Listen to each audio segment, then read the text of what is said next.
Gonna record real quick. All right.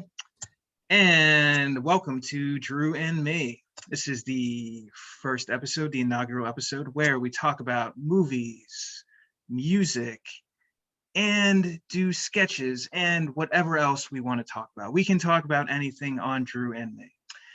And today we are joined by Kirk Griffiths. Yo, Kirk. yo, yo, yo, what up, what up, what up? Yo, what up, what up? Kirk, is there anything you'd like to promote or talk about at this time in terms of projects? In terms of what I want to promote, I want to promote jealousy. I think there's not enough jealousy in this world. I see a lot of people feeling very secure about themselves. I think that needs to be curbed a little bit. So I definitely want to promote the act of envy. And if you listen to the rest of this podcast and you're like, yo, I like the words that Kirk says, you could check out my podcast, Property Bonics with Kirk and Alan, on Spotify, iTunes, and probably some other website. I don't know. Search it. You know how to search things. So yeah, man, thanks for having me. Absolutely, man. Could you say the name of that podcast one more time? WTF with Mark Maron. No, Property Bonics. It's widely syndicated. You may have heard. It's all over the place. Property Bonics with Kirk and Alan, Kirk Griffith and Alan Massenberg. We discuss a bunch of different things. We get jiggy. We too talk about movies, music, but we definitely harp on the jealousy thing. We're really trying to push that going. So yeah, check us out. Cool. That sounds really awesome. It Thank is. you. It Thank you for is. sharing that, Kirk. And you said Spotify is on Apple Music and Amazon Music. Yeah, Amazon Music, YouTube. It's literally all over the place. That's Yeah, awesome, dude. yeah. It's we're out here. That's so cool. Yeah. All right. So, today we're gonna talk about a couple movies, and then we're gonna do a sketch, and then we're each gonna share a song that is really important to us. So, we are going to be sharing Toni Collette movies today because we both Yeah. like Toni Collette a lot. Love, love. Like is an understatement. I love Toni Collette. Honestly, I wish we were doing this podcast with Toni Collette, but you know that's okay too. We can talk about it. I'll still bring joy. um, yeah, that's that's cool. No, she doesn't get enough credit, to be honest. Like, she's a really underrated actress, and we're gonna talk about Hereditary and The Sixth Sense. And in The Hmm. Sixth Sense, you can really see her talent and her acting ability. We are gonna get into that, and it was one of her really early roles. But Do you know what her nationality is? I think she's from Australia. Yeah, I looked it up. Okay. That was my fun fact on her. Seems like you already knew the fun fact though. No, no, no, no. Uh, yeah. She's from Australia, and there's some other really good actresses from Australia: Naomi Watts, Nicole Kidman. Shaq. Sorry, No, that was a humorous falsehood. Shaq is no, not from no, Australia. no, I'm derailing no, the no, no, no, flow of Toni Collette. no, no. Yeah, yeah. If you want to come back at some point and talk about actresses from Australia, that could be another episode. Okay. Okay, all right. Part two. Part two. I got you. um. Yeah.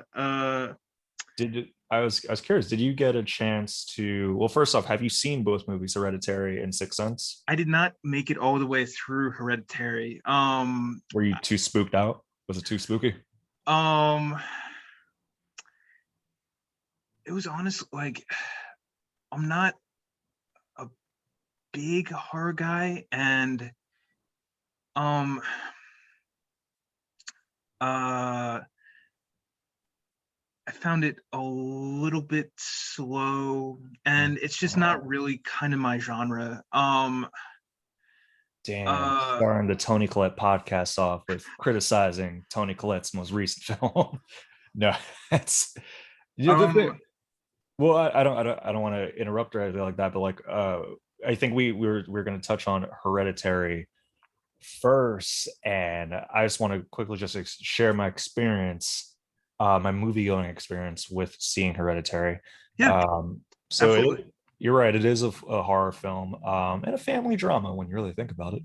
I went to go see it in theaters, and let me know if we're able to do spoilers or not. I'll do spoiler free, but we went in and Um, what's that? yeah, spoiler free is probably the best way to go, just Okay. because, um, we also want to promote the film. So, Oh yeah, no, I appreciate that. Yeah, I'm anti-spoiler, so that's good.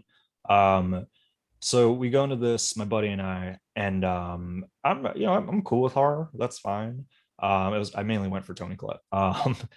And it was one of the more, like when you hear people talk about like, oh, when I was a kid and I saw The Exorcist or I saw Jaws.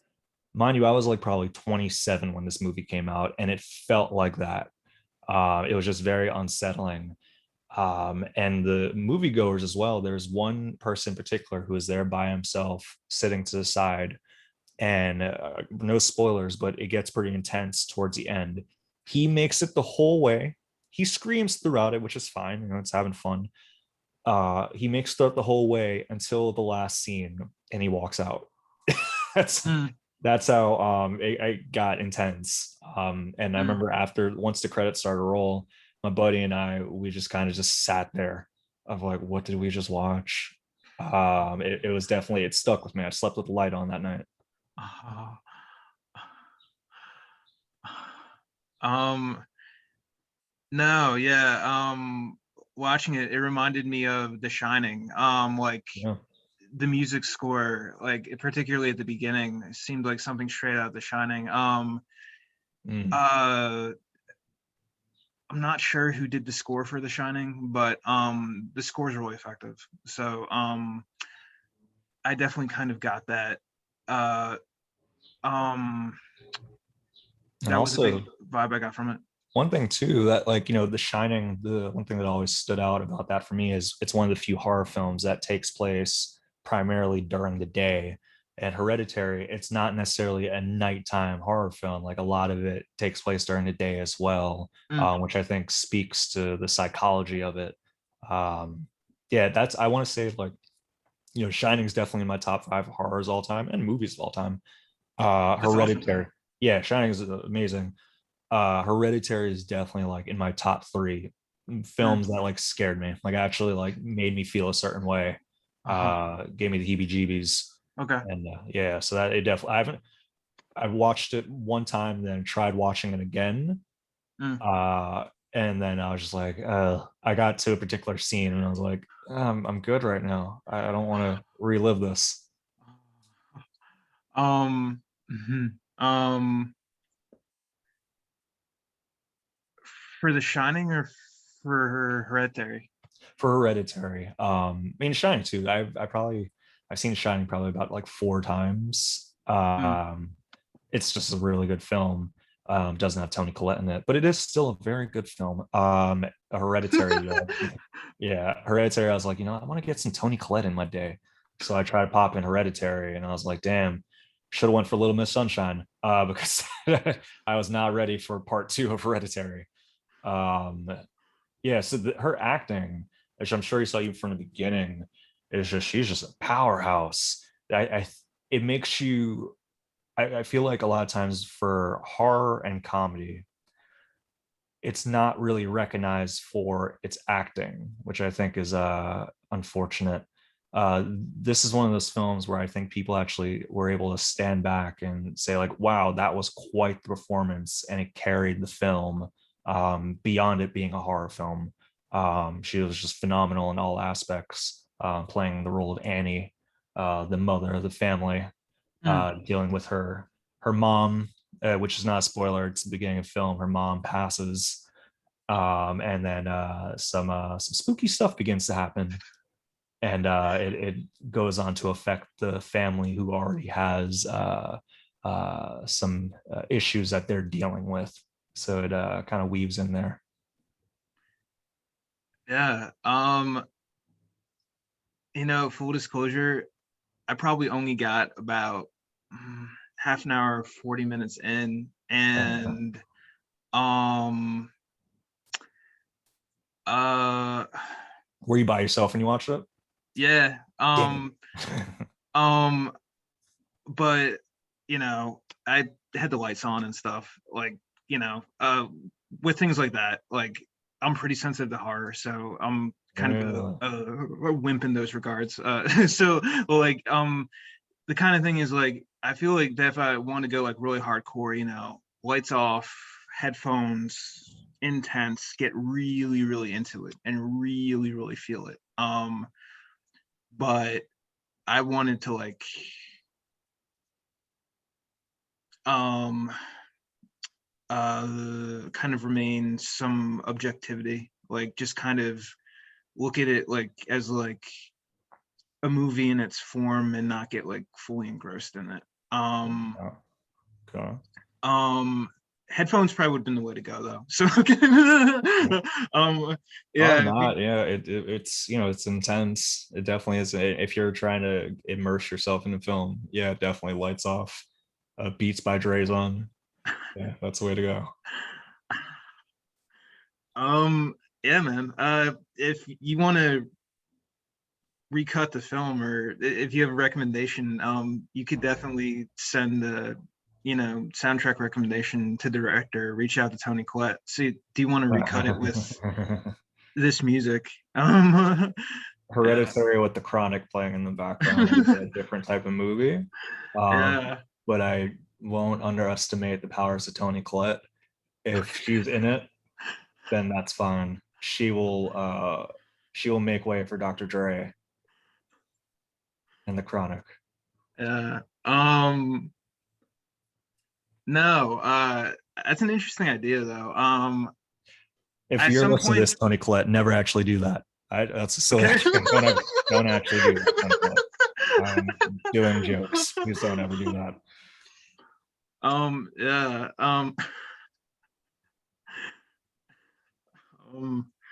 No, but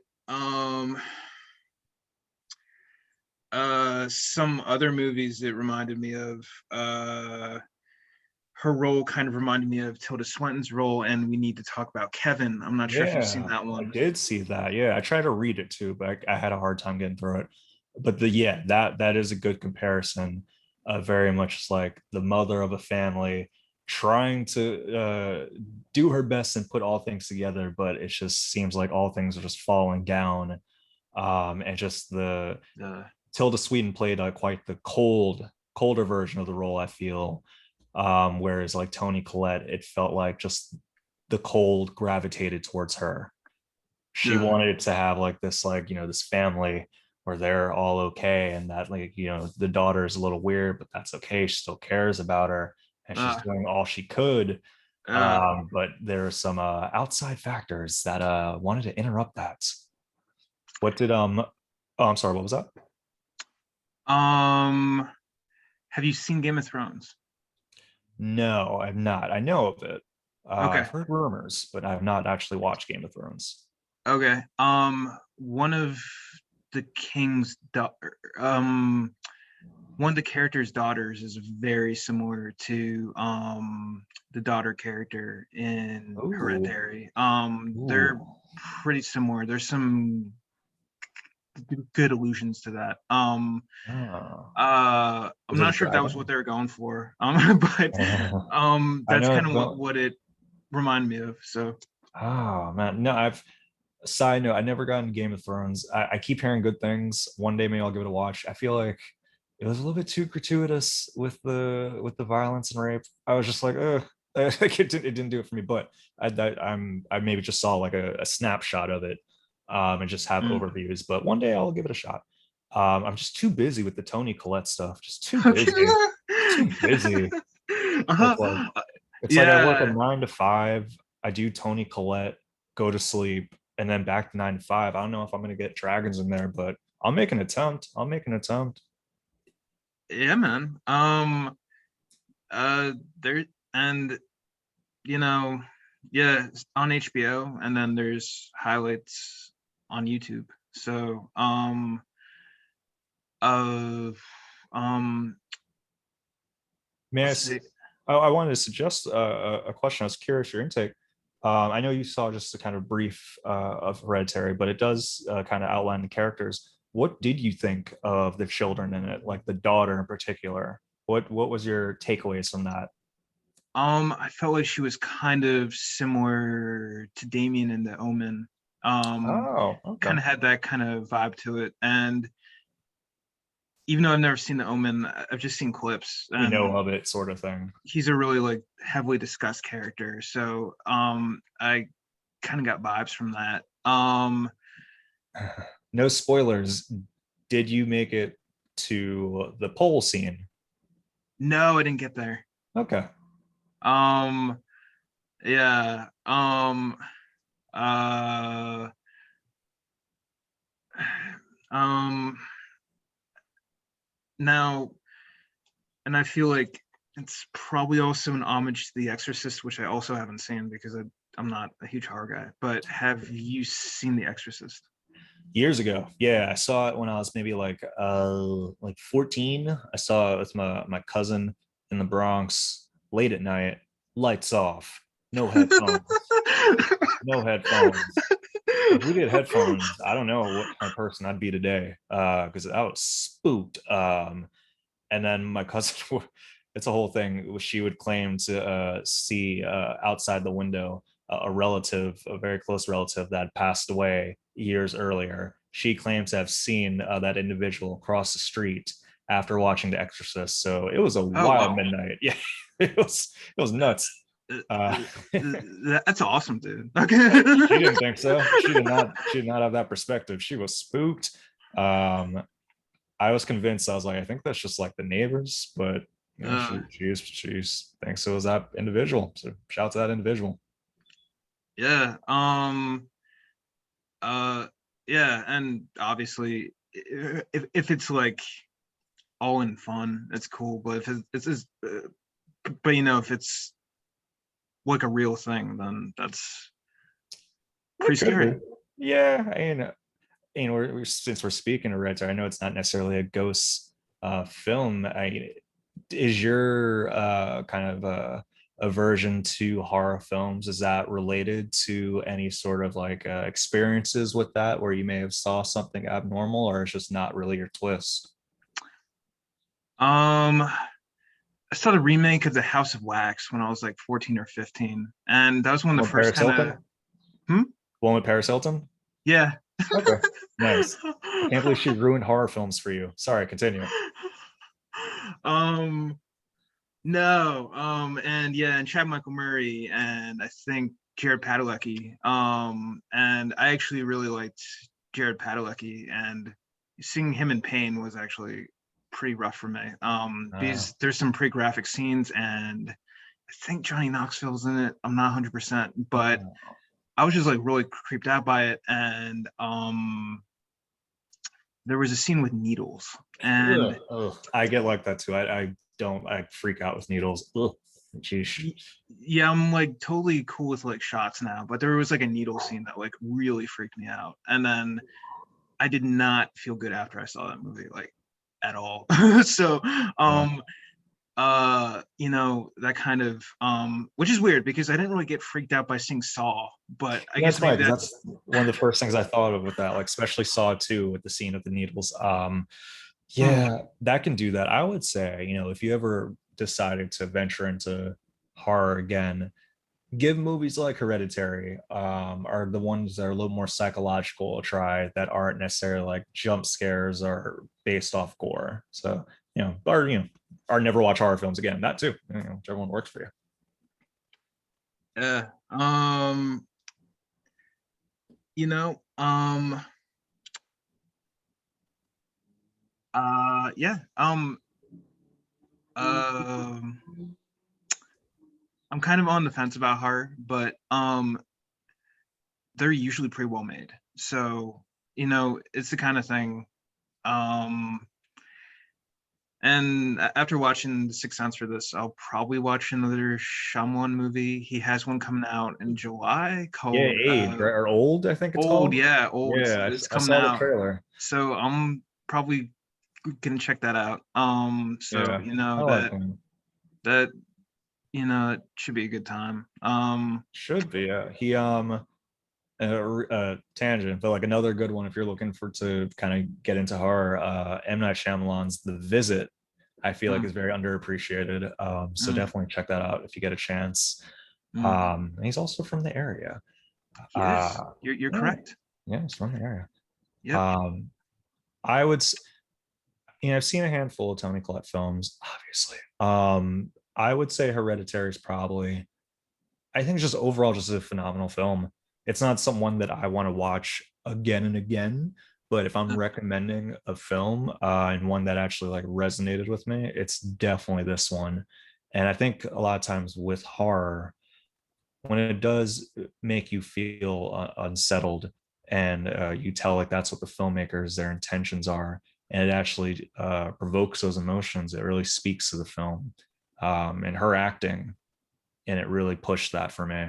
You go in a lot of times if you trust an actress like Toni Collette, you'll pretty much watch anything they're in because they make good selections. Like they actually care about what their name is attached to. And this is kind of one of the cases beyond it being an A24 film as well. But then you go in and see just like the whole everyone in the cast and all the actions just blew me away. So thank you, Toni Collette. Thank you for bringing me into Hereditary. But also, why do you do that? I was very terrified. It was quite the experience that will never leave my soul. That is really cool, man. Yeah. Um. Uh. It's and I feel like there is a lot of good stuff in it. It's just not like to my taste. In the first 15 minutes, there's a teacher. I'm not sure. I think the character's name is Mr. Davis. And he reminds me of the teacher in Sloane Peterson's class from Ferris Bueller's Day Off. Sloane Peterson, Oh, played by Mia Sara. okay. He has a great line of in what way? Like he just says, "In what way?" And he just kind of like Mm. shakes his hand like this, and I think it's a really underrated scene. I honestly think he's one of the most compelling characters in the whole movie. Oh, interesting. Of Ferris Bueller's Day Off, and it is also Mia Sara's. She gives a good eye roll too. Like her eye roll is so quality. She gives like her eye roll is like a 9 or a 10. Like it is like such a good eye roll, and it helps to like really make the scene. But yeah, like the character is really underrated. Yeah. I love the uh, attention to the eye roll sort of thing because I know what you mean when like you see a strong eye roll. It yeah. really like encapsulates the idea of like rebellious teenager. And just like the way how he says it too, it's like the tone in it, it's very much show don't tell. He could have been like in what way, elaborate, I think you're being a lazy student that has potential, why aren't you actually participating in my class? But instead he says all of that just through his tone, which I think is pretty cool. The teacher in Ferris Bueller, the teacher in Hereditary. The teacher in Ferris Bueller, I guess in that. Hmm. Yeah, no, I don't recall the one in Hereditary as much. It's been about a year since I've seen it. Okay. Um, but power to that person as well. Yeah. It was good casting. I'm not sure who did the casting for Hereditary, but that was good casting, and I'm sure the directors and producers probably had approval too. So Oh, and you know what? I'm sorry. You're referring to the scene in Hereditary. I thought you were referring to the scene in Ferris Bueller. That makes more yeah, sense because you said the actress name. I mixed it up. Okay. no, yeah, I thought they were pretty comparable. Yeah, the characters I thought were really comparable. The Mr. Davis, and then I don't know the name of the character in Ferris Bueller. I'm not even sure if he has a name. Or Oh. he probably does, but I was too lazy to take a look at the credits. So yeah, but What do you no. think? What do you think of, like, I know you mentioned Shapiro, who plays the daughter in Hereditary. What do you think of when they get child actresses or actors to play these roles? Some may argue that it's traumatizing for them, or sometimes they're on the set. Producers will take measures to, that they feel secure and safe and could separate that it's a movie. How do you feel when you see kids in like the Poltergeist, or in Hereditary, or some of the scenes get pretty graphic? What's your take on that? Is it just kind of like a film for you, or do you feel for the children? Um, Obviously the child wrangler did a good job because the actors look at these. So I worry what happens when the child wrangler goes away, because like, it's kind of like having your own personal therapist or mom on set with you all the time. So The Wrangler may have been her mom. For all we know, the Wrangler could have been her mom. Where it's like, if my kid was or on a film, I'd be the Wrangler. I'm yeah, hiring someone else to wrangle you. I'm the Wrangler. yeah, uh and some kids are also given a dialogue coach. I guess sometimes maybe they're the same person, but yeah, when dialogue coach goes away or child wrangler goes away, what happens to the actor? So Yeah. I guess just in the hands of the director and the producer and the other actors. But as long as they take care, yeah, like honestly, the child actors do need to be like taken well care of, and child labor laws. And I know sometimes they don't even shoot the scenes at the same time the other actors, but they do camera angles to cover it up so you don't actually notice it, but it looks like they're in the same scene at the same time, but they might not. They might be Hmm. just getting lines from the director or a producer, but they might not actually be in the same scene because of child labor laws. So it's difficult to shoot, or they might be doing it with a stand-in. Hmm. So that's usually rehearsals, but I think sometimes with films, sometimes they're not actually doing the lines with the adult actor. True. Which That's a shame for this actress, because if she wasn't able to share the screen and set with Toni Collette, boy, oh boy, did she miss out. Oh boy, yeah, quite the opportunity. yeah. You know, you cool if we transition to the Sixth Sense, because that might be a good way to kind of transition Another. in, or is there anything else you want to touch on with Hereditary? Because I did not watch the whole thing. No, I would just give one of the more memorable scenes. It's not even a horror scene, where Toni Collette is there. It's a family dinner, and she's speaking with Peter, the son, and just justifying her actions, and also expressing a lot of thoughts and anger that was pent up. And that is quite the memorable scene, and it definitely showcases Toni Collette's acting. But to your point, another thing that showcases her acting, Sixth Sense, The Sixth Sense, with another child in there, which I didn't realize he was nominated for Best Supporting Actor, Haley Joe Osment. Well deserved. Well Well, deserved. that's what's up. um, like one of you know, uh, uh, you and I know that we each do stand up.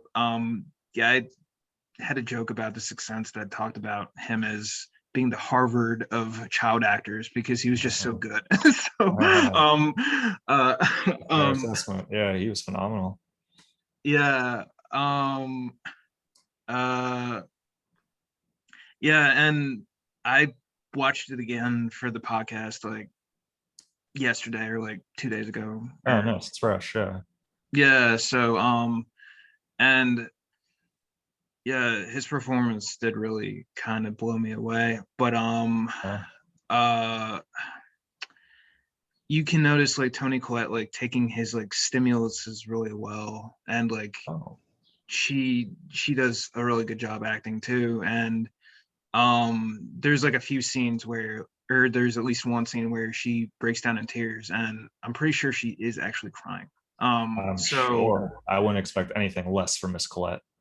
Yeah, she will have the real tears in there. I didn't even mean the rhyme on that one, but I know what scene you're talking about. That's when they're in the car. yeah, Yeah, yeah, and he sees the biker, and yeah, she really feels for him on that one because that's another. It's similar to Hereditary, where she's trying to raise a family. In this case, just her and her son, and it pains her to see her child in agony. And she's just doing her best to make it right, and you really see that in that scene, the agony that she's going through, although she's may not be seeing what Haley Joel Osment's seeing. yeah, You could tell she really feels for him and is a bit perplexed by what's going on with him. yeah. You definitely get that a lot. Um, uh, Now, what made you choose The Sixth Sense? Because I know like you had Sixth Sense in mind, and this one's like one of the more known horror films. What made you go with this one? um, I'm not sure if you've watched the YouTube channel Be Kind Rewind, but on there the person who does the channel, she does a really good kind of deep dive into Toni Collette's career. Like Oh, it's pretty intensive, and one of the movies she highlighted was Sixth Sense, and she mentioned how young Toni Collette was in the movie, because in the movie she looks like she's like 40, but I don't think she's 30 yet in the movie. she would have So been like in her 20s, probably. Yeah. yeah, so she looked significantly younger. Or well, no, No, I know what you mean. Like she looks old. They make her look a bit older to be like the mom yeah, role, but she was probably like 29 or something yeah, like that. and that's a pretty mature performance for someone that young. Yeah. Uh, And the accent too, because she's Australian. She's playing I think that takes place is it Boston? it's Philly. Oh, nice. That Or actually makes sense. it's at least shot in Philly. So because it looks like Old City, or it looks like Spruce or Locust Street. Like that's what it looks like to me. It may very well be. I mean, most of his films take place in Philadelphia or around Pennsylvania, so that would make sense. For whatever reason, I thought this one may have been Boston. I was in Montgomery County Community College, and I took like one of the I don't even know if it was required, but it was like a theater class, and the instructor was in The Sixth Sense. Yeah. Yeah, she was. I forgot the exact scene, but it's pretty much just like her an extra. She was an extra in it, so it definitely was shot around Pennsylvania, Philly area. But yeah, I don't recall if it was set like the story itself was set in Philly or not. Uh, Probably though. um, that's honestly like really cool. Like that's awesome. Uh, Oh, for and I'm so sorry, I'm gonna cut you off. I actually looked into it. It took place mostly in streets and buildings of Philadelphia, notable at the St. Augustine Church on 4th and New Streets, and on St. Albans Street on Southwest Center City. So yeah, no, it's most definitely in the city. I appreciate you correcting that. Okay. Like yeah, I haven't seen all of Philadelphia, but like there's like certain areas that I'm kind of more familiar with, but it definitely does look like Philly, so that's awesome that yeah, He's giving that's back. Yeah, he comes back and gives back to the city sort of thing. Now we have some notable films. I mean, not that Philly's short on notable films. We have a whole movie called Philadelphia. Indeed. Like, yeah, we I think we could probably scale it back on Philly movies, but still, shout out to him for doing that and adding a level of familiarity to it. That's pretty cool. Yeah. Damn, we could have saw Toni Collette. That means that she was in the streets of Philly. Damn, can you imagine that? Like you're like at the grape room or whatever, and you just see Toni Collette walk by. That'd be nice. I would have been like 8, so I wouldn't have known who she was. I would have known who Bruce Willis was. True, true. Because people talked about Bruce Willis, but no one was talking about Toni Collette. Bro, her energy would have like it would have wrapped me in. I would have been like, I don't know who this woman is, but I want her to take me. I want her to take me. I'd let her kidnap me. Okay. Uh, you know, I'm not sure where I sit on that debate. I know where I sit, and it's on Toni Collette's lap. That's what I'm saying. She take um, me. no. If I recognized her, I'd probably like wave or say hi, or no, I probably wouldn't say hi. I'd probably Bow? or well, then I wouldn't have recognized her because people didn't talk about her. Now, if I noticed she was somewhere, I'd probably look at her quickly, discreetly, and then just kind of um move on. But That's very accurate. That's what most people would do, probably. That's probably what she'd want us to do. So good on you for that. um mm, uh um yeah no, but honestly, just saw a couple days ago. This is an outstanding film. I've seen it a few times now. The editor did a really good job. The film editing is so good. How he transitions from the different camera angles and like certain shots, like during the scene where Bruce Willis is talking about doing free writing as a recommendation for Haley Joel Osment. He's talking about doing free writing. The movie the camera kind of moves in a way that it feels like free association, or Oh, it feels like it's kind of moving around and like it feels like it's kind of floating. So that's I didn't notice that. That's pretty damn cool if they did do that. yeah, so I believe the cinematographer was Tak Fujimoto. So hats off to him. He did a really good job shooting it. Him and Shyamalan, and then the editor just putting it together. Out of all the M. Night movies, I think this was the best edited that I've seen. Oh. So he might want to work with that editor again because this movie was very well edited. I wonder if he ever did. He seems like he runs like a tight circle. I wonder if like maybe it was worked on Unbreakable as well. No, that was a different editor in Unbreakable, but Unbreakable is also a really good M. Night movie. Okay. And That's one also where like, and sorry, I didn't mean to cut you off. no, I no, didn't. no, no, no, no, no, no, This no. the Sixth Sense. I feel like, you know, I won't spoil anything, but like a lot of people already know the ending because of like how iconic it is, and just people just kind of say it. They more people know the ending than they know the actual film. I feel. Unbreakable, on the other hand, that's one where I did not see that plot twist coming. I was like, oh, like that. I remember that was like almost my true Sixth Sense moments where, because Sixth Sense, I kind of knew the ending going into it years ago. Whereas Unbreakable is like, oh, all right, didn't see that coming. So yeah, that was definitely a cool moment. It's nice when you don't, and that's good that you put the disclaimer of no spoilers because it's good going into a film not knowing what you're going to see. Yeah, and Shyamalan's movies generally have some really good twists. Lady in the Water, I thought, had some really good suspense, and Jennifer Connelly, right? Or no, it was Bryce Dallas Dallas Howard. Howard, yep, Ron Yeah, Howard's daughter. right. Yeah, I saw that in theaters when it came out. I don't remember anything from it. I'm mistaking it with there's a Jennifer Connelly movie that has to do with water, and it's kind of like a horror-ish film. Mm. I don't remember anything from that one.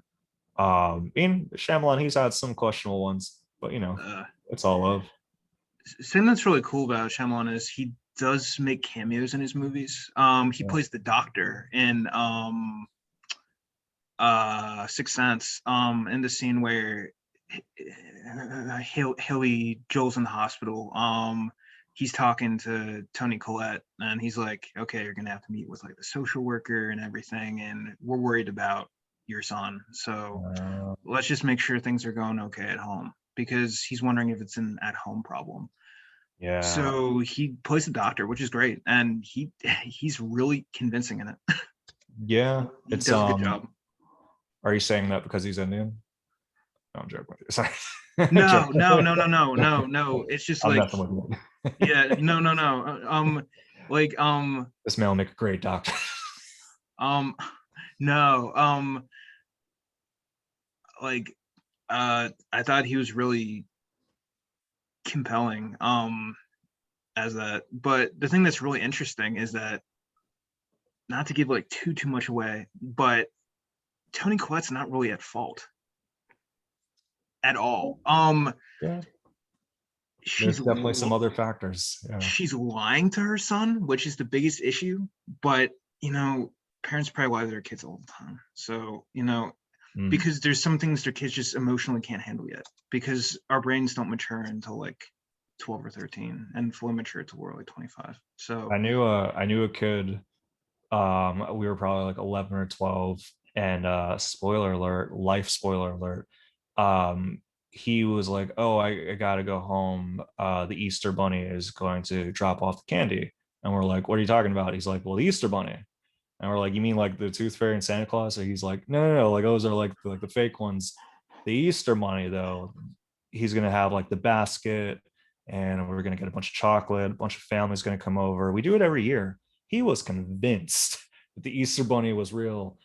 So yeah, sometimes parents they keep the lie going.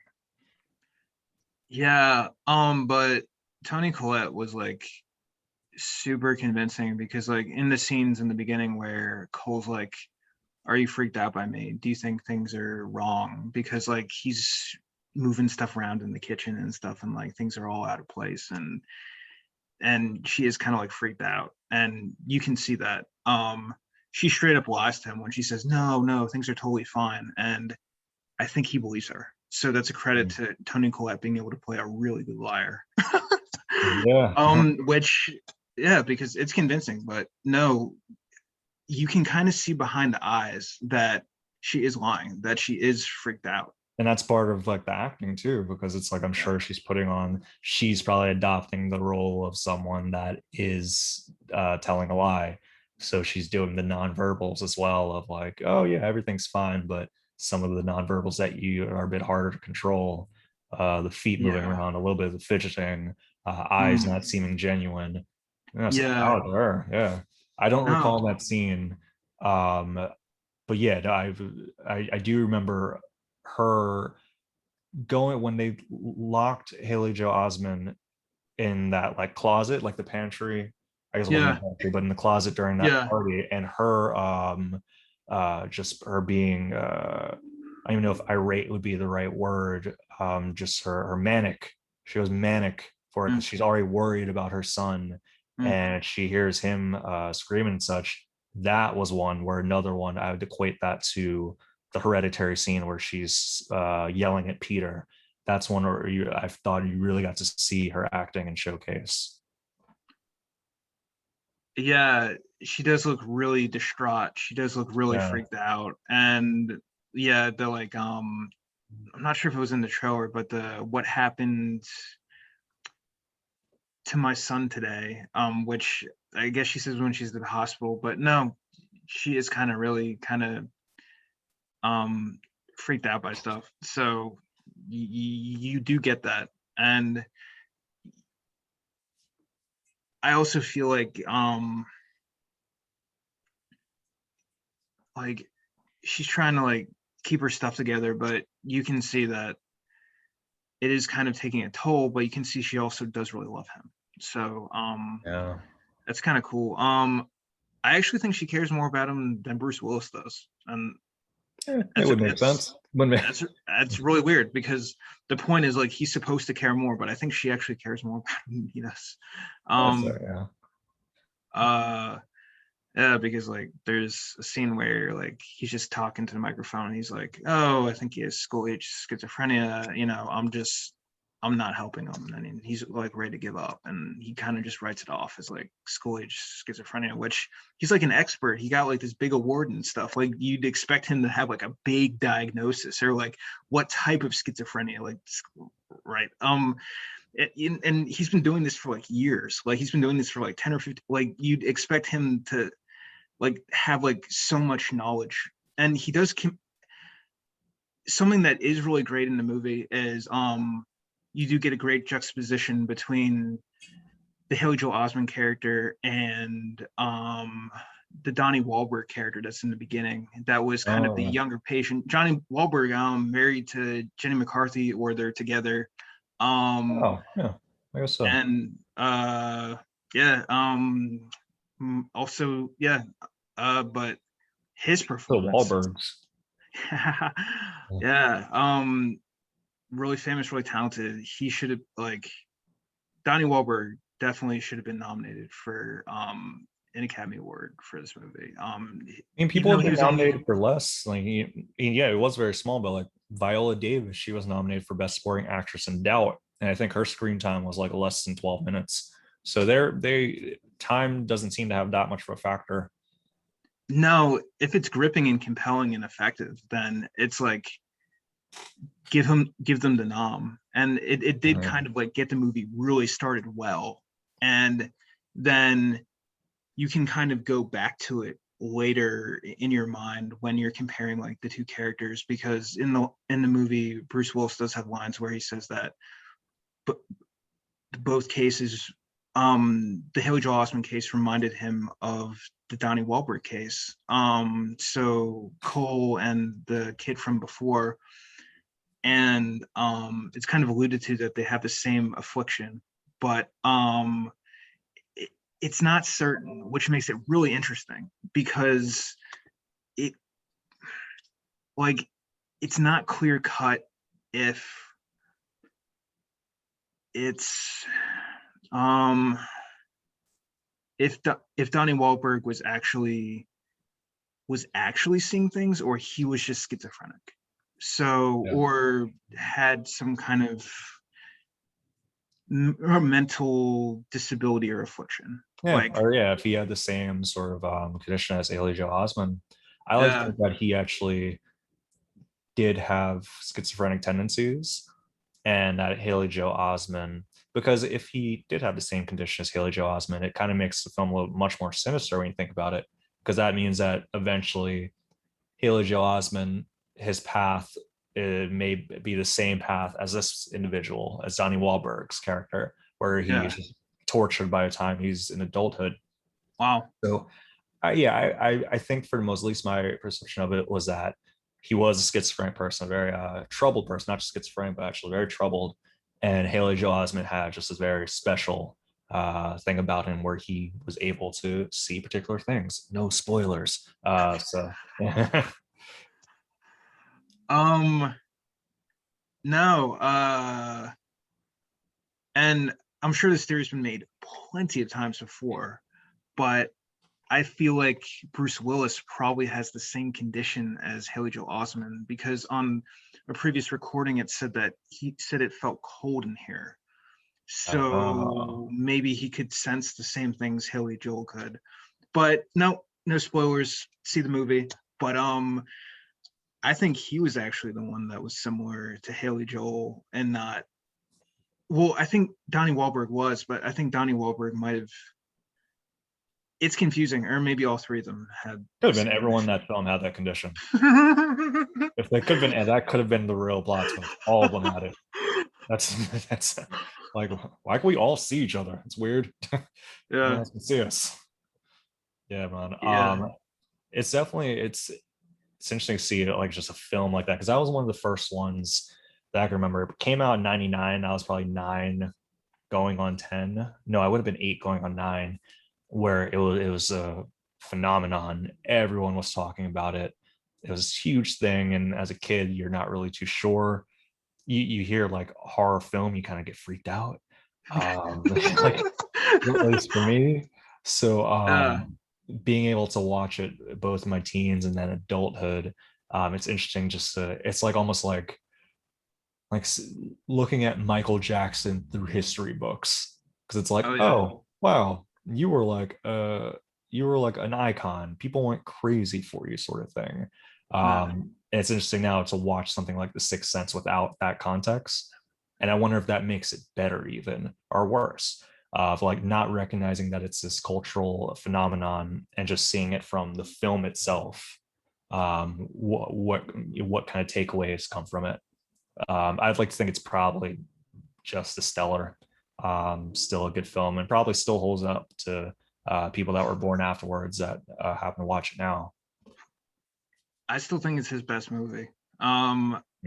Now I haven't seen every M Night film, but I've seen at least probably 4 or 5. I've seen Unbreakable. I've seen Lady in the Water. I did not see The Village. I did not see Uh, The Happening. I saw uh, Signs. I think I've seen the whole thing, even though I fell asleep in the middle, and it was like really disturbing. But okay. yeah, I don't. You know, it's funny. Signs. I watched it. I don't remember anything from it. The Happening. I straight up just didn't like. The Village I loved. That's one of my favorite movie going experiences. I saw it with my Nice. grandmother, and that was another one where like I was like closing my eyes during it. So people kind of crap on that movie, but I thought it was great. Yeah. Yeah, he's a phenomenal director, and that's what it makes me look forward to Old that's coming out. I don't want Uh, to do any spoilers or anything like that, but you know, if it's a possible spoiler that Toni Collette shows up in Old, that's what's up. I like uh, that. Kirk. Yeah, I'm with you, dude. I think I think Colette and Shyamalan should work together on another project.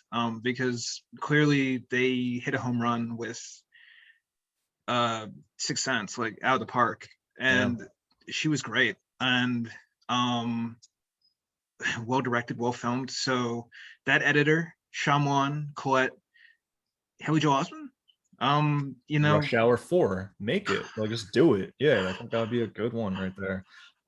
It's hard not to hit a home run when you have Toni Collette. I know we're focused on movies, but have you ever seen The United States of Tara? no, I haven't seen that. Oh man, that's one where she has, I don't remember the full name of the condition, but it's she has different personalities. Um and so it's her adopting the role of 5 6 different characters, Mm. and she adds so much to each of them. It was a Showtime film, came out maybe like 2009ish. It has Alison Brie in it. That's a phenomenal one. If you can't get enough of Toni Collette and you've watched Little Miss Sunshine, Hereditary, Sixth Sense, United States of Terror, I highly recommend that. Nice. um I'm actually not a big TV guy, so Oh, uh like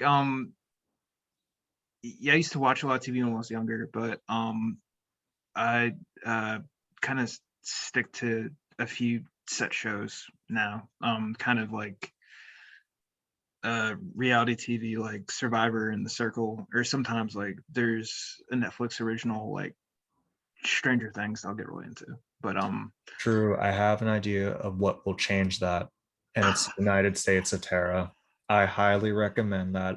If you want to get back into television, mindless entertainment, sitting on the couch, peeing in the wine bottle because you don't want to miss a scene by going to the bathroom, The United States of Terra with Toni Collette. Highly recommend. Damn, this sun is blaring. Oh my gosh, it's kind of cool. yeah, It looks like I'm in a Sixth Sense. Oh. yeah, yeah, Toni Collette was really good in Knives Out. I Oh yeah, that's right. She really was like Knives Out. phenomenal. There is going to be a Knives Out too, and it's probably going to be really good. So I believe it. check out Knives Out too. You know, I hope she Um, writes a book. I'd read her story. Like I've read the Wikipedia page, duh, But like if she comes out with like a biography or even a memoir, your boy's on it. I'll read that.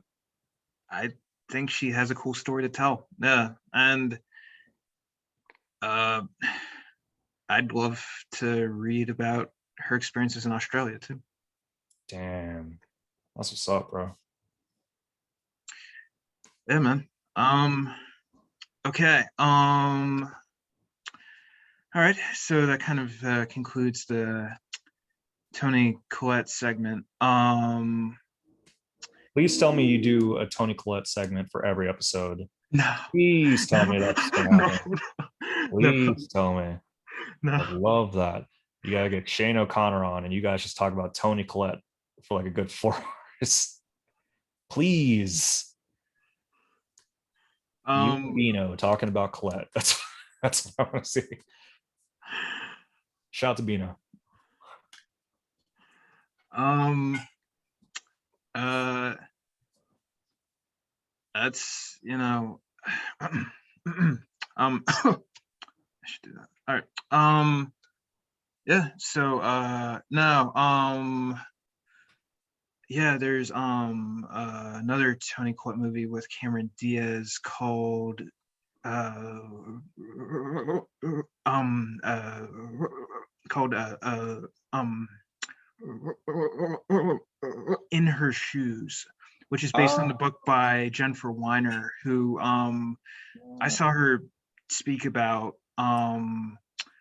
one of her books in Philadelphia, and she talked about In Her Shoes and how it got turned into a movie. She sold the book and it got made into a script, and she said she was really happy with the script, and she said she was really happy with the movie. She I said, forgot all about. I remember the poster for it, but I never actually watched it. That's right. For what reason I thought it was Claire Danes. But "Oh you're yeah, right. Yeah, I'm looking at it now. That is Toni Collette. Huh. How could I uh, miss this? How could I make such an error? uh, Damn. um, no, it's definitely, you know, I still haven't seen it. I started reading the book because I was interested in the book. Because yeah, I saw Jennifer Weiner speak, but It also takes place in Philadelphia. It looks like I'm looking at a still shot from the film, and it's Toni Collette holding a bunch of dogs, and they're it looks like she's on top of the steps at the art museum. oh yeah, Yeah, okay, unless that's just like a different museum. I'll just be in Boston. It's like, yeah, we all have stairs. Like that's okay. it doesn't it's just Philly that has huge stairs like that. But I'm pretty sure that is Philly.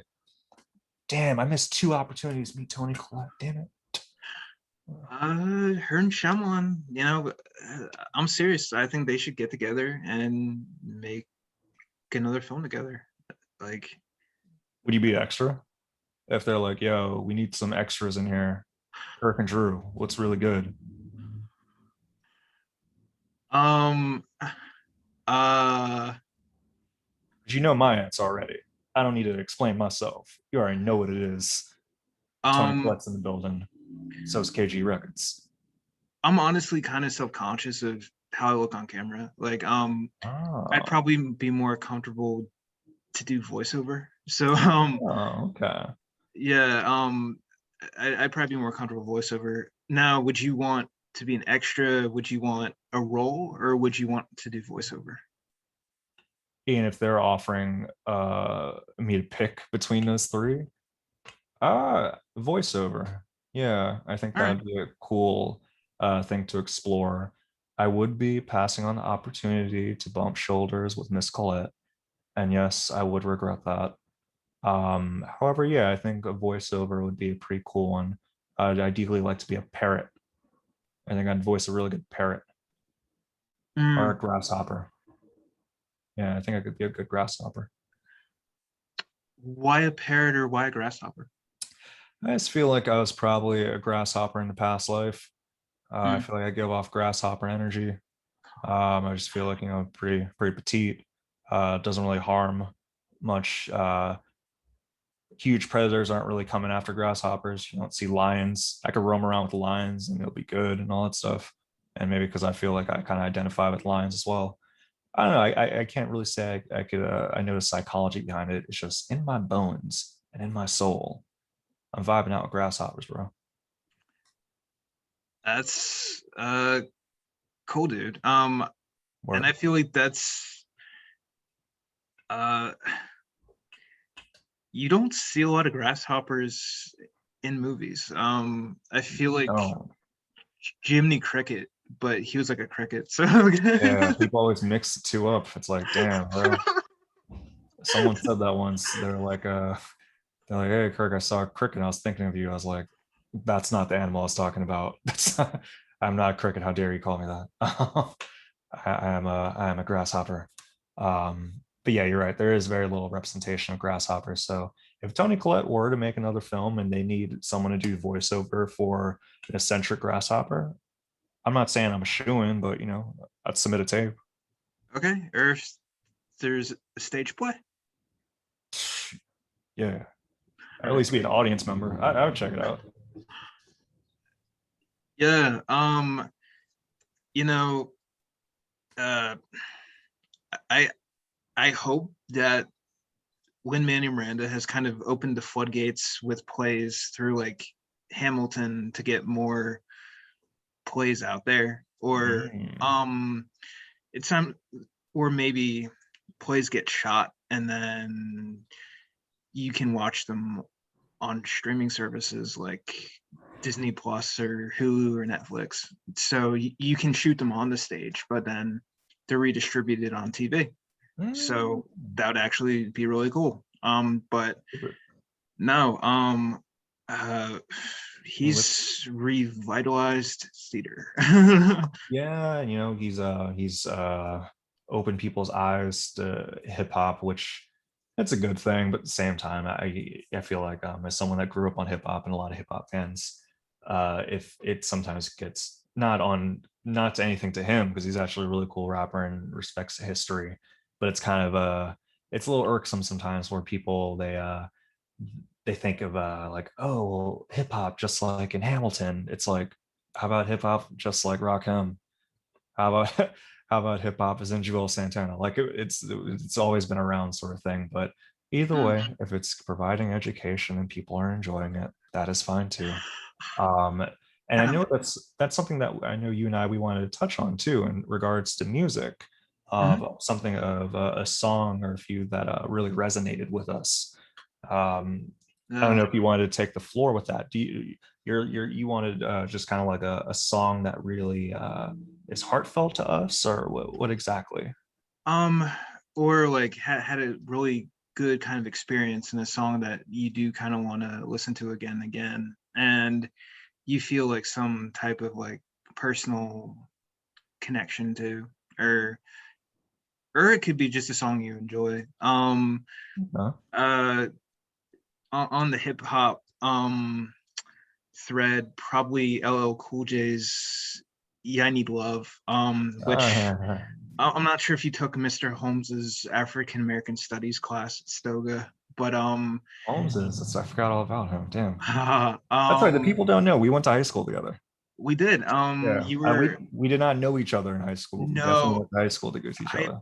yeah, yeah. You were a year ahead of me. I was '09. You were 2008.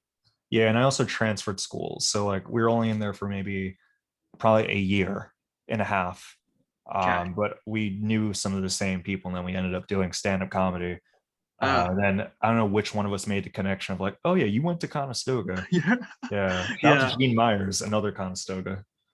yeah. It's true. Gene Meyer and Blake Wexler. That's Too. right. Yeah, he was doing Um, stand-up even back then. It was wild. yeah, man. And I'm working on a memoir right now, and both you and Blake have contributed to it. So Oh, I excellent. appreciate that a lot, man. We'll both be looking out for that. Hell yeah. Yeah, dude. Yeah. So yeah, definitely L Cool J's "I Need Love." A student chose that as like a song that he connected to in our African American Studies class, and that kind of brought the song on my radar because I'm not sure if I'd heard it before. Because growing up, I listened to mostly alternative rock. I didn't really listen to hip hop music, so Okay. that was really cool. Um, no, and I love the lyrics. I love the verses. The backing track is so good. That is such a good backing track. Uh, it does sound very 90s, but you Uh, know, I do like Boys to Men, and there's other similar bands to LL Cool J that I actually really enjoy. And nice. yeah, yeah, actually, like, yeah. So that's like, Why? I know you. I know you mentioned I was introduced to you, Mr. Holmes' class. Um, is there anything in particular about that song that resonates with you? Is just like the sound of it, or like just the idea of it being a heartfelt song? What does it um, for you? the kid who presented it, he had a big connection to it, and he really meant it. And then the class really appreciated it because it was a big like throwback to the 90s, because you know this was like 2008 or Right. 2009, and like the class really appreciated it, and they're like, that's a deep cut, like you're going old school, you're going LL Cool J, and they're like, that's really cool. Yeah. And then later I actually, in one of my library science classes in grad school, I actually shared it as my favorite love song. And then I've seen it covered on like TV, on like VH1 and stuff like that. And yeah, I really like it. Yeah. Yeah. If you ever wanted to, it may spoil the song for you, so maybe don't. But actually, in Conestoga, someone introduced this to me. So there's this rapper named Necro. He's kind of like a what they call like a kind of like gorecore. Like it's just kind of like very intense subject matters. But it's hip hop, and he has a remix called "I Need Drugs," and in the video, it's literally what seems to be real. People shooting heroin in a hotel, and Oh, him just rapping around them about it. It's I remember someone showed me that in like ninth grade. I was like, that's brutal. That is a brutal one. But so yeah, maybe don't watch that video. But if you're ever looking for another rendition of it, there's that. uh, um, um, no, I think I'll probably pass on that. Yeah, good But call. Good call. but um, no, yeah, it's a really cool song. Uh, how about you? I'm also gonna do a throwback. I'm a big hip hop fan. Grew up with it, and kind of ventured off into different things later in life, which I feel is kind of opposite. I feel like a lot of people I grew up with, it was the opposite. They'd grow up with either like alternative rock or even country, and then explored hip hop later. Taking kind of a different one. Um, but I'm gonna go with KRS-One. More specifically, it's Boogie Down Productions. Love's Gonna Get You. Love's Gonna Get You is just a song that they came out with. I want to say probably like in '89 or Mm, so. And KRS-One's one of the first rappers that I was introduced to when it came to like knowing hip hop outside of mainstream. You grow up, like the Jay-Z's, the Eminems, just like on surface level. But once actually really digging into hip hop, he was one of the first artists, or that group rather was one of the first artists that like I was able to get into. And yeah, no, loves it. The whole idea is you have to be careful about loving material items. You may get a gratification from having a big TV and having a Rolex and cars and all that stuff and no new clothes, but ultimately, and if you listen to the song, it's a whole narrative that can catch up to you and make you lose sight of things, and ultimately lead to your demise. And sonically, it's just a really cool beat. I'm sure they sample like a soul song that I don't know, so I won't pretend like I do, but really cool song. It's really cool that it tells a story. And it's definitely one of the more essential hip hop tracks out there. mm. Um, Along with like South Bronx. Many of the stuff that BDP Boogie Down Productions did does that. But yeah, I would say if I had to have one song that resonated at this point in time. It's Love's Gonna Get You by Boogie Down Productions. Okay. And you said it's by Kara Swan? Yeah, KRS-One's a rapper, but technically, like if you look it on Spotify, it's not going to be under KRS-One. It's going to be under Boogie Down Productions. Okay.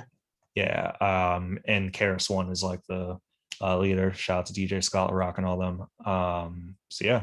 And speaking, you mentioned reality TV shows. Heather B from the original Real World. Oh, She yeah? was in Boogie Down Productions. Oh, yeah. She was part of the group, and she's in the video as well. Yeah, that's cool. Yeah, it is. Yeah, that's really cool. I don't know. Likewise. Yeah, man. Uh, yeah. Yeah. So, that's cool. People now they have assignments. They like, all right, well, now I gotta bone up on Toni Collette. I gotta like watch some of her movies and such. I gotta really like catch up and be cultured, listen and watch some Toni Collette. But now they have some hip hop to go do. There it is. They have to There it go listen is. to some LL Cool J, some BDP, and go check out Blake Wexler's album. Do that while you're at it. Be cultured, people. Be cultured. Absolutely.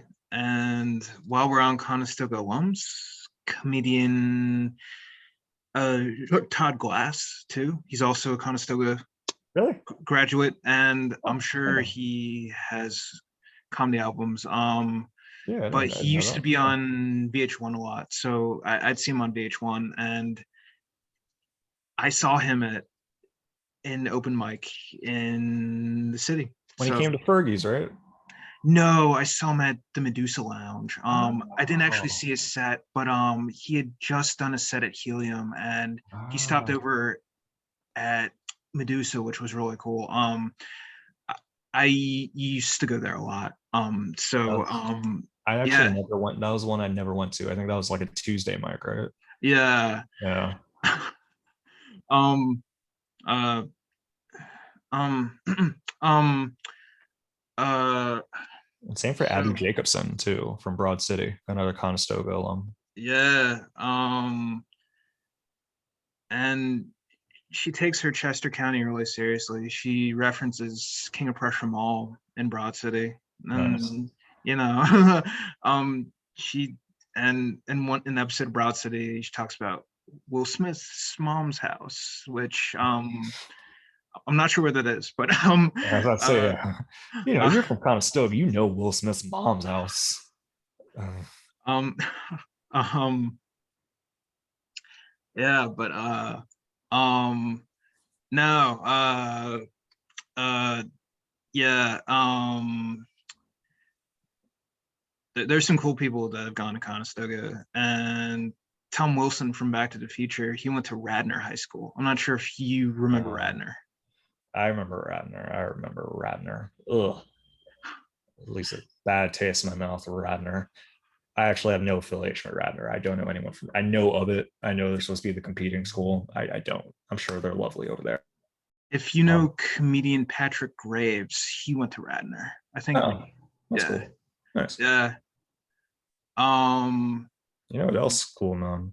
we're really funny. And yeah, no, that's dope. I think what else is really cool is just the idea of sketch comedy and such. And if I'm not mistaken, we're about to treat people to a little bit of a cold read of a sketch comedy by Drew Garrison. Kirk, thank you very much. This was a sketch I wrote for a sketch comedy class. I'm sharing my screen right now. Kirk, Yep, sure. can I you see it. can you see? All right. So would you like to play the role of the curious man or the moderator? Uh, I will be the moderator. Yes, I will be the moderator. Now, mind you, for the listeners, I have not read the sketch. I do not know what it entails. If I end up being like a Nazi by the end of it, sorry. But also, you're welcome. So, like, I don't know what's going to be in there, but I'm excited to read it. The Curry Convention, the interior, the Seas Convention Center. a big room connecting to big rooms that contain tables and exhibits related to the letter C. This is Curry Month. Curious man enters and walks up to convention moderator. Curious man.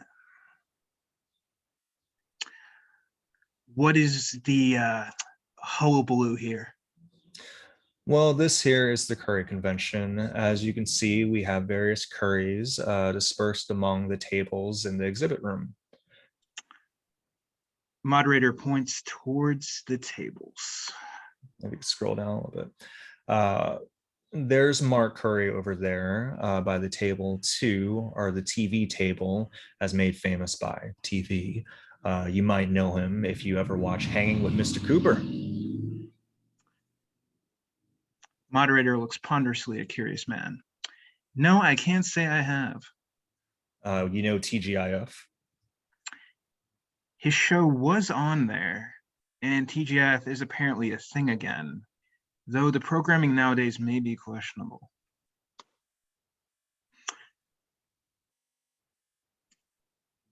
Okay. Curious Man looks over at another one of the tables. Okay. Who's that? You see Tim Curry feverishly signing autographs and merch, which isn't limited to a black thong from Rocky Horror. Oh, that's Tim Curry of Rocky Horror fame from the 70s, Clue, and Legend of the 80s. If you grew up in the 90s, you know him pretty much of the voice of every animated villain, with special emphasis on Hexus from Fern Gully and Maul, Dr. Blight's computer from Captain Planet. And in the 2000s, he was in Charlie's Angels. He looks excited. He also looks tired, though. Well, he is over 70. You didn't hear that from me, though.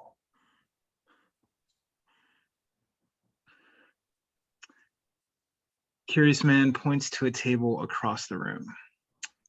And what about that table? Steph Curry is seen, swarmed by fans signing autographs. That's Steph Curry's table.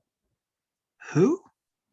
You know, the most popular basketball player in America, second to LeBron James, the inventor of Courageous Curries and the shoes that you're currently wearing.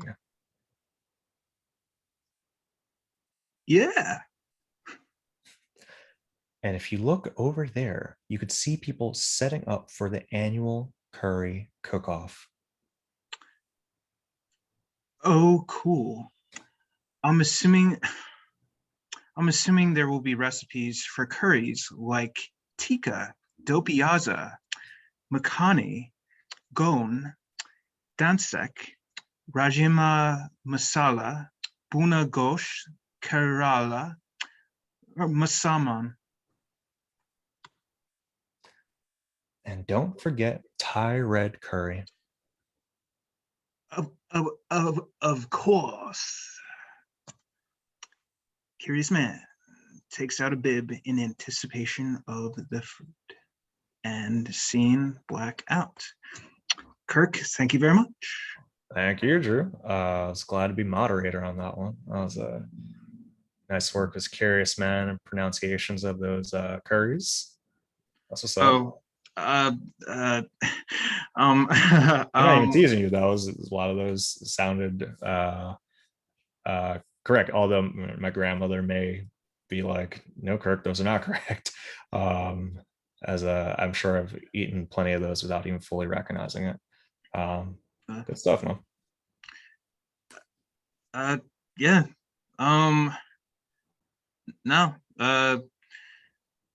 This was really fun. Yeah, this is cool. This is cool. I look forward to seeing future renditions of it and such. Anytime it's a Toni Collette conversation, it means it's a good conversation. So you know what it is. But thank you for having me, let alone on the first one. This is cool. Yeah, man. Thank you so much for being on the show. And what's the name of your podcast again? Yeah, you made it weird with Pete Holmes. No, it's a very popular podcast. It's called Property Bonics with Kirk and Alan. You can find me on Instagram after Captain Keith 24. I'm not sure when this will be released, but check out that page if you want to come see me live. I'm all over the area. I'm doing stuff, I suppose. So yeah, I'm outside. And you've got some stand-up coming up soon, right? Yeah, improvised stand up in Bethlehem tomorrow, which will be June 16th. So if you're listening to this after June 16th, sorry. Zootropolis, June 19th. We're doing a show in Lancaster, Zootropolis. June 26th, if this comes out before June 26th and you happen to be in Harrisburg, I don't know the name of the venue, so just check out my social media. You'll find the details there. But it's ran by Ron Kane, and yeah, it's gonna be some fun comics on that. So yeah, man, I'm excited to be able to start doing stuff again. That's really cool. Yeah. Yeah. Yeah, man. Thank you for being on the show. Yeah, man. Thanks for having me. Absolutely. And would love to have you on the show again. Yeah, man. Go Pioneers. Conestoga or Pioneers. Yeah. Mhm.